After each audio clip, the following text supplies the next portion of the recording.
Koruma ve Dayanışma Platformu adına bu saygıyla selamlıyorum. Bugün burada 123 adet sivil toplum örgütünden oluşan Kent Koruma Platformu'nun çağrıcısı olduğu ve kentteki diğer bileşenlerinin, Büyükşehir Belediye'mizin ve diğer belediyelerimizin katkısıyla yapacağımız bir bu basın açıklamamız söz konusu. Basın açıklamamızın konusu daha çok insani yardımların orada Kobani kentine ulaşması hakkında.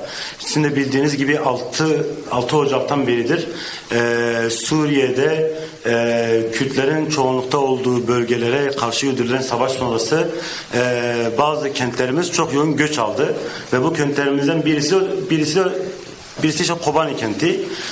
Mevcut nüfusunun yaklaşık 2 katı kadar bir göç almış durumda ve altyapından tutun işte suya kadar, temel ihtiyaçlara kadar büyük bir kriz söz konusu. Bunlara yönelik acilen bu Sur uçlarında Kobani'ye açılan Mürşit Pınar kapısının açılmasına dair bu basın açıklamamız. Platform adına bütün bu diplomasi faaliyetlerini yürüten ve daha önceki dönemlerde tecrübesimiz olan bir kurum ve şimdiki dönemde diplomasi faaliyetlerini yürüten Ticaret Sanayi Odası Başkanı Mehmet Kaya'ya şimdilik sözü veriyorum. Açıklamamız 2 dilli olacak arkadaşlar. Türkçe ve Kürtçe. Program akışını peyderpey anlatacağız. Buyurun başkanım. Teşekkür ediyorum. Değerli basın emekçileri, ben de hepinizi saygılarımla selamlıyorum Kent Koruma ve Dayanışma Platformu adına. Doğrusu bildiğiniz gibi 123 sivil toplum sendika, meslek örgütlerinden oluşan bir yapı ve özellikle 2023 depreminden sonra yaptığımız çalışmalar kent bazında ki kayyum yönetiminin olduğu tamamen kentin ve bölgenin deprem sonrası yaşanan süreçte hemen hemen en önemli çalışan aktör olan Kent Koruma ve Dayanışma Platformu olarak bugün de belirtildiği üzere özellikle Kobani'de gerçekten felakete dönüşen bir süreç yaşanıyor. Tabii ki bugün Kent Koruma ve Dayanışma Platformu'nun bu sürece kayıtsız kalması olanaksızdı. Tabii biz bu süreci bugün belki de 2023'ten farklı olarak yerel yönetimlerimiz, büyükşehir ve ilçe belediyelerimizle birlikte koordine edip yaklaşık sürecin başladığından beri yani göçlerin başlayıp oradaki insanlık zulmünün başladığı günden beri yakinen bir diplomasi faaliyeti yürütüyoruz. Tabii yürüttüğümüz faaliyet çok yönlü bir şekilde hem kenti hazır hale getirme anlamında gerek sivil toplum kuruluşları, gerek yerel yönetimler, gerek siyasi yerel paydaşlarımız olarak bir çalışma yürütüyoruz. Aynı zamanda devlet yetkilileriyle, bölgenin siyasi temsilcileriyle ve aynı zamanda karşıda olan yani Kobani'deki sivil aktörlerle özellikle yardım sürecinde orada rol alan sivil aktörlerle görüşme içerisinde bu süreci kent olarak sadece platform değil kent olarak takip etmeye çalışıyoruz. Doğrusu gelinen noktada şu an yardım ulaşımı konusunda çok iyi bir noktada değil. İfade edildiği gibi nüfusu 2 katına çıkmasına rağmen bugün sadece Birleşmiş Milletler gözetiminde 13 tırlık bir yardım konvoyu ulaşmış durumda. 500 bini aşan bir nüfustan bahsediyoruz arkadaşlar oraya yerleşen. Bunun için de bugünkü aslında basın açıklamamızın temelinde ifade edildiği gibi hem yardımların doğru zamanında hızlı ulaşması hem her türlü talep anlamındaki ihtiyaçların giderilmesi anlamında hızlı bir şekilde Mürşit Pınar kapısının yani Suruç'taki Mürşit Pınar kapısının açılmasını zorunlu olarak dayatmaktadır arkadaşlar. Bu bir insani dramdır. Çünkü bugün devletle yaptığımız görüşmelerde şu anki yardımların AFAD üzerinden, Çoban Bey kapısından, Azez üzerinden gönderilmesi gibi, onun dışında başka bir alternatif sunulmuyor. Bu iki anlamda riskli. Birinci riski arkadaşlar, tarif edilen mesafe, yani Diyarbakır'dan tarif edilen yöntem ile Çoban Bey'e, Çoban Bey'den Azez üzerinden Kobani'ye ulaşması demek yaklaşık 1000 kilometre demek arkadaşlar. Yani bu yardımların Diyarbakır'dan oraya ulaşması 1000 kilometre.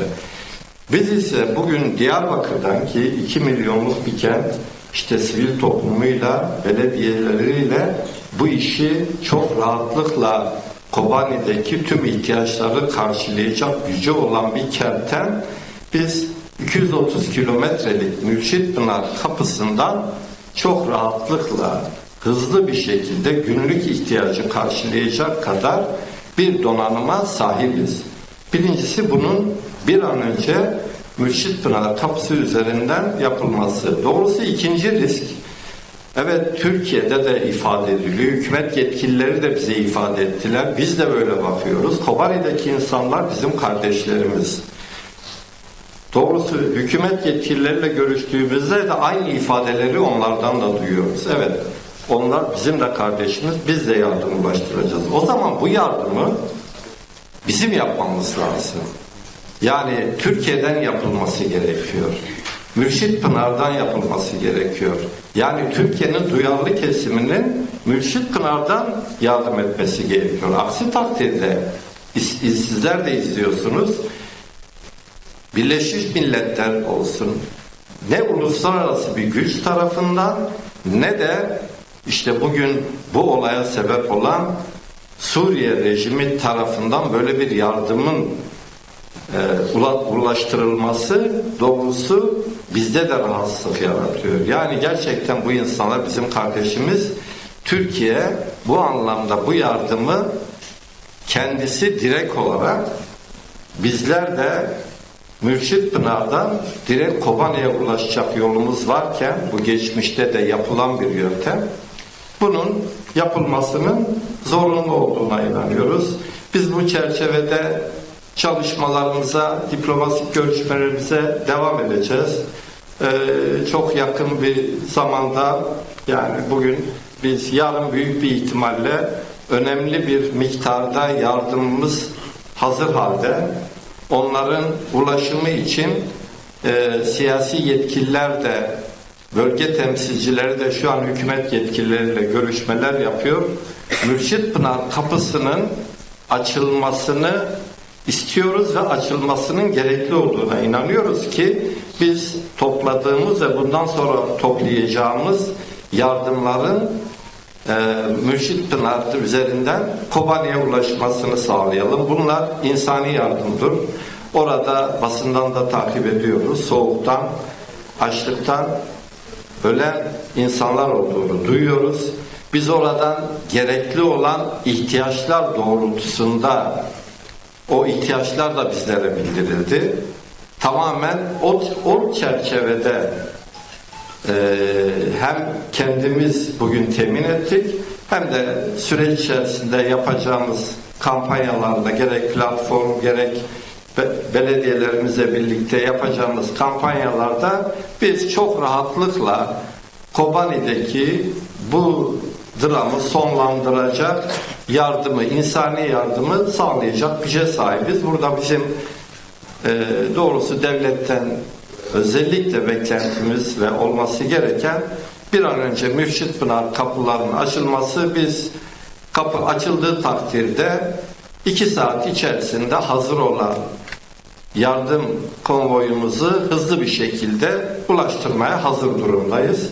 Ben bu konuda özellikle tekrardan buradan hükümete seslenmek istiyorum. Gerçekten bu Kobani'deki insani yardımı bizler yapmalıyız.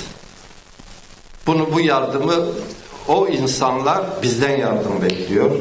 Onun için bu yardımı bizler yapmalıyız. Bunu ne uluslararası güçle ne de bu olaya sebep olan bir Suriye rejimine bırakmamalıyız.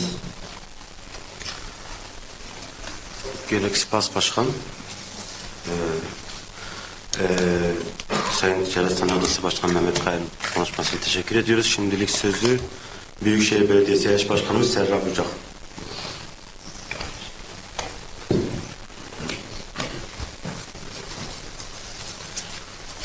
Değerli basın emekçileri, değerli katılımcılar, Kent Koruma Platformu'nun kıymetli üyeleri, temsilcileri, Demokratik Yerel Yönetimler Kurulumuz ve Demokratik Yerel Yönetimler Kurulumuzun üyesi belediyelerimiz, GAP Belediyeler Birliğimiz, ben de tüm katılımcıları saygıyla selamlıyorum, hoş geldiniz diyorum.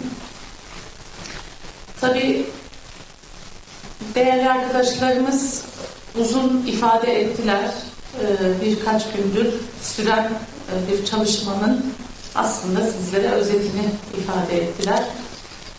Bizler bugün burada Kent Koruma Platformu'nun yapmış olduğu bu çağrıyı Demokratik Yerel Yönetimler, kentimizdeki ilçe belediyelerimiz, Büyükşehir Belediyemiz ve GAP Belediyeler Birliğimiz olarak desteklediğimizi, yanında olduğumuzu bu açıklamanın ve ifadenin ve bu çalışmanın da onlarla birlikte sağlıklı bir şekilde yürütülmesi için elimizdeki bütün imkanları seferber edeceğimizi ve bu platformda dayanışma ve destek çerçevesinde bir çalışma yürüteceğimizi ifade edelim.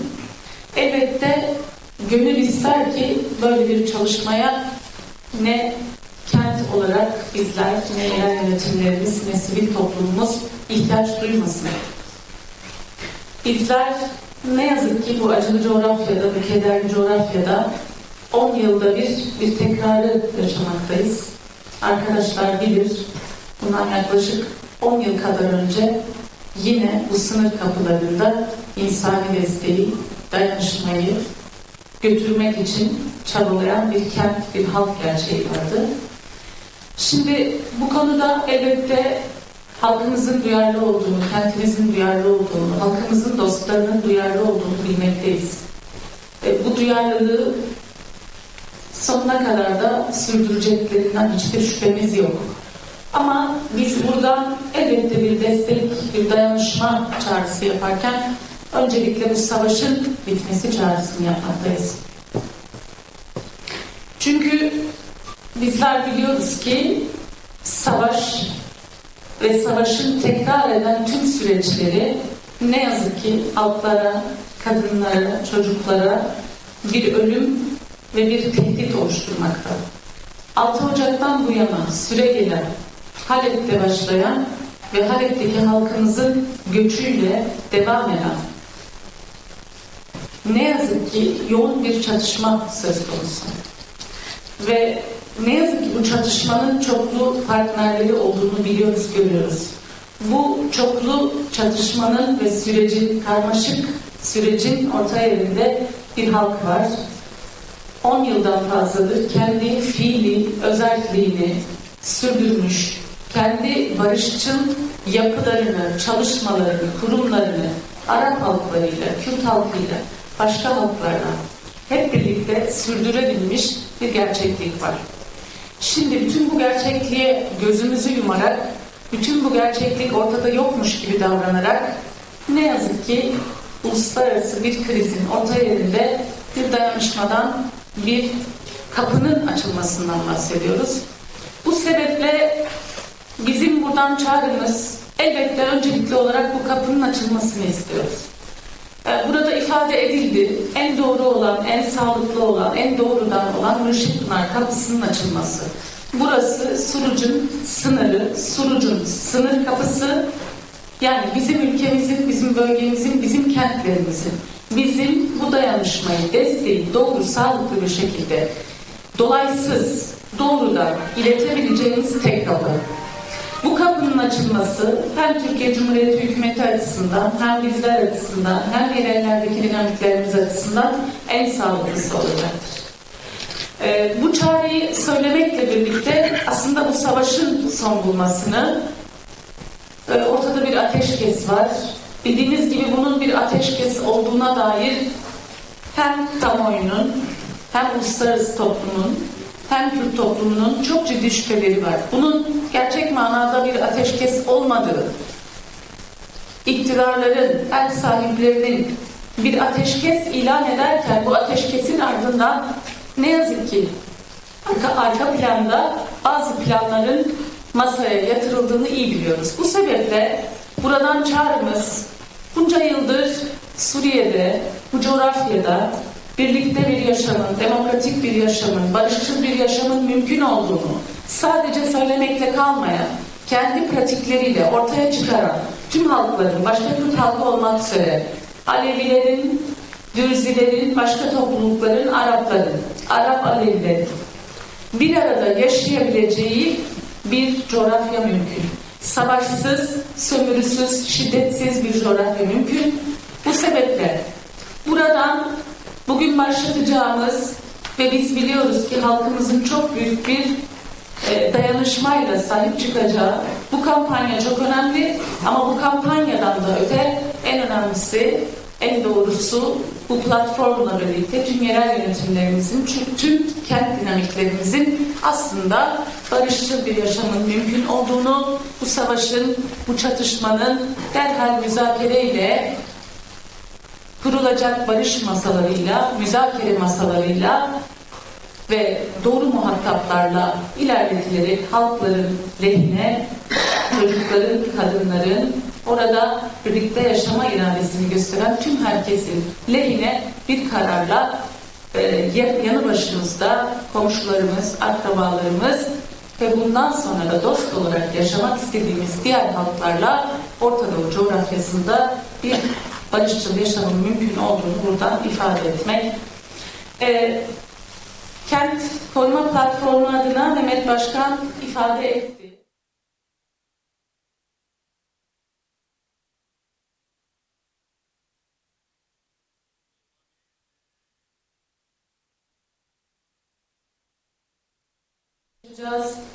Kent Koruma Platformumuz bu çalışmanın elbette öncülüğünü ve sekreteryasını yürütecek. Bizim de yerel yönetimler olarak Büyükşehir Belediyemiz, ilçe belediyelerimiz ve GAP Belediyeler Birliğimizin bu çalışmayı doğrudan örgütleyen, destekleyen, birbiriyle dayanışan, birbiriyle bu süreci olması gereken noktaya getiren bir çalışmayı açığa çıkartacağız. Son olarak evet, Mürşit Pınar açılması gereken bir kapıdır. Mürşit Pınar doğrudan dolaysız bizim Suruç ilçemizin hemen yanı başında bir kapıdır. Bunu hükümetin ve hükümetin karar organlarının iyi bilmesi, iyi tahlil etmesi ve bizimle dayanışması gerekmektedir.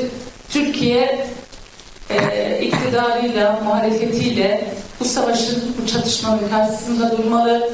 Kürt halkının orada ezilen şiddete, sömürüye ve çatışmaya maruz bırakılan halkların yanında olmalı. Bunun da ilk ve somut adımı olarak elbette Mürşit Pınar kapısının açılması, insani yardımın başta su olmak üzere bu olumsuz hava şartlarında ve bu kış şartlarında başta su ve ısınacak araç gereç olmak üzere bütün bunların, bu hazırlanmış olan yardımların, desteklerin bir an evvel geçebilmesi için yarından tezi yok. Mürşit Pınar kapısının açılması ve yarına devam eden, takip eden günlerden tezi yok. Bu çatışma ortamının bitirilmesi ve savaşın son bulması en temel, en nihai çağrımızdır diyoruz. Teşekkür ediyoruz.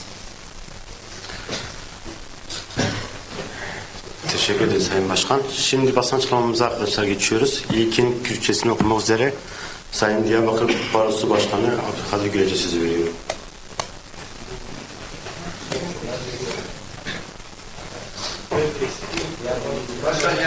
Geç.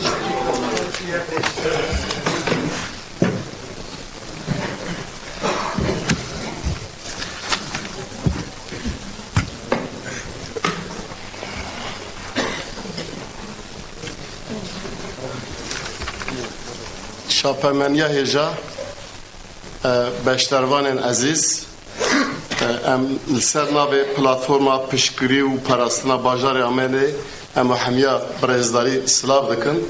İro em ji bo koridora mirovahî piştgirî û alîkariya Kobaniyê em civiyan.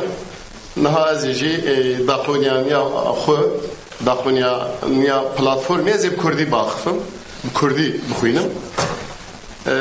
Deriyê Sînorê Murşîd Pınarê divê bi lez vebe. Krîza mirovayiya bajarê Kobanê ya Sûriyê her roj tê zêdekirin û dibe felaketek mezin û kûrtir.